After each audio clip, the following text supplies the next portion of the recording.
Yeah, it's okay. Let her follow up. Let her follow up. So I'm just wondering, because there is the health of the woman that's taken into question, and she doesn't have the money to have proper health care, or as well as the fact that if she's in college, there's a good chance that she won't be able to continue college.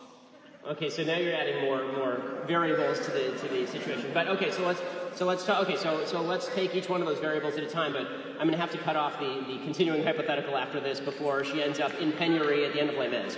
But it's okay.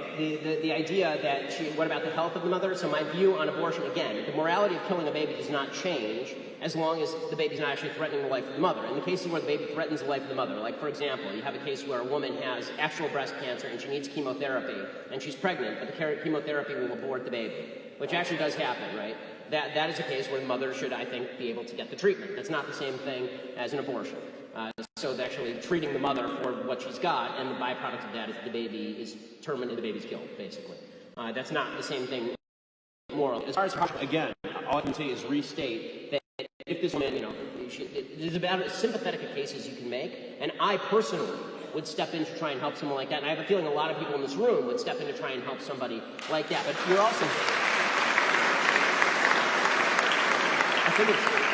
I do think that it's important to note two things. One, the solution to something horrible happening is not another horrible thing happening in the killing of a baby, which I think is actually horrible.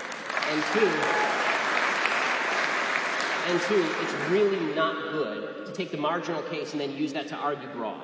So what people tend to do is they say, well, what about the girl who's raped? What about her abortion case? So now let me ask you, if the girl weren't raped and she just got pregnant, would you think that she should still have access to an abortion?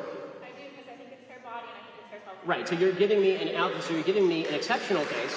So you're giving me an exceptional case in order to prove a rule that you don't actually want to defend. So if you just come up and ask me, do I think a woman should have an abortion, then we could actually have an argument about, or a discussion about in what cases an abortion was appropriate. But you always, this is what people on the pro-choice side, the anti-life side, actually do. What they actually do is they take the marginal case, they take the raped, woman who has a severe disability, and they say, this is all abortions. That's not all abortions. Significantly less than 1% of all abortions are performed on women who have been raped. So if you want to talk about the epidemic of abortion in the country, over 1 million abortions performed a year in the United States, let's talk about the other 99% of cases. When you are willing to agree with me that the other 99% of cases are not cases where abortion should be necessary, then I'm willing to have a discussion with you about compromise. But I don't think that's what you want. I think that you're just using the exceptional case in order to try and guilt me into supporting a broad-based abortion platform.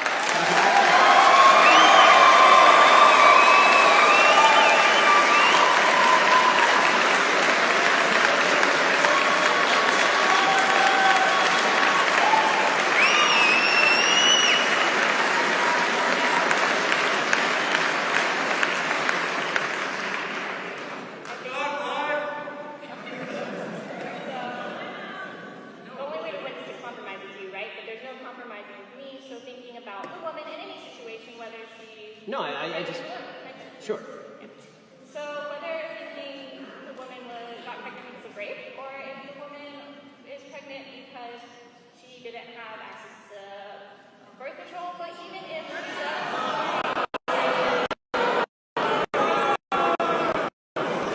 Guys, let her ask the question. I want to hear the rest of the question.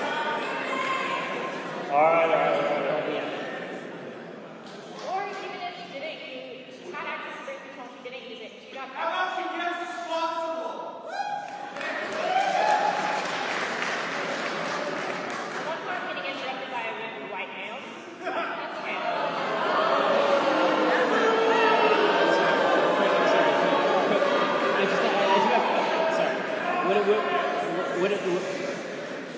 Would it be better if they were all black?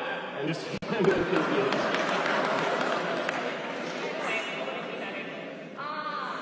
The point is you're overlooking the woman in the situation. Well, guys, okay. I'm not overlooking the woman in the situation. She had many choices. Okay, so now you're shifting the scenario. Okay, so now just to be clear, are we talking about the scenario with the rape, or are we talking about the other one? Okay, because no. We're not going to do every scenario because all these scenarios are different, and I want to discuss them specifically. So if we're going to talk about... Okay, so if we're going to talk about the case where the woman is just, she doesn't have access to birth control, which is available at CVS for $32, you can get a bunch of condoms, okay? It's really not expensive. If we're going to talk about, the idea that a woman just was too lazy to use birth control or she got pregnant because the birth control broke, I really do believe, well, I mean, since the woman is probably going to bear the burden of pregnancy, I think both would bear the burden. I mean, just actually speaking. Okay, the man has a lot less cost there. The man, she does bear the physical burden. I mean, you're the one calling pregnancy a physical burden, aren't you? Yeah, I am, but I'm wondering so you're saying the man shouldn't have any responsibility? No, I'm saying the man should marry her. You're the one saying the woman should stay single and then rely on the government.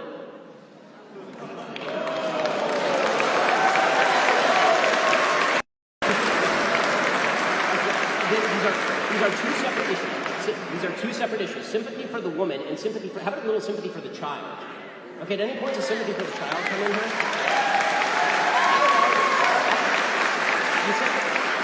You say I'm not compromising. I'm the only one in this conversation who's expressed the willingness to take money out of my own pocket and put it in somebody else's. So have you donated to Planned Parenthood then? What was that? Have you donated to Planned Parenthood? No, because they kill babies.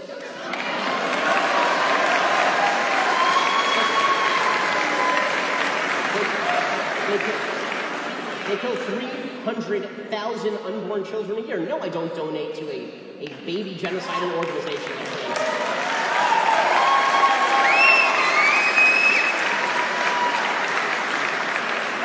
I'd love to continue it, but there's a big line behind it.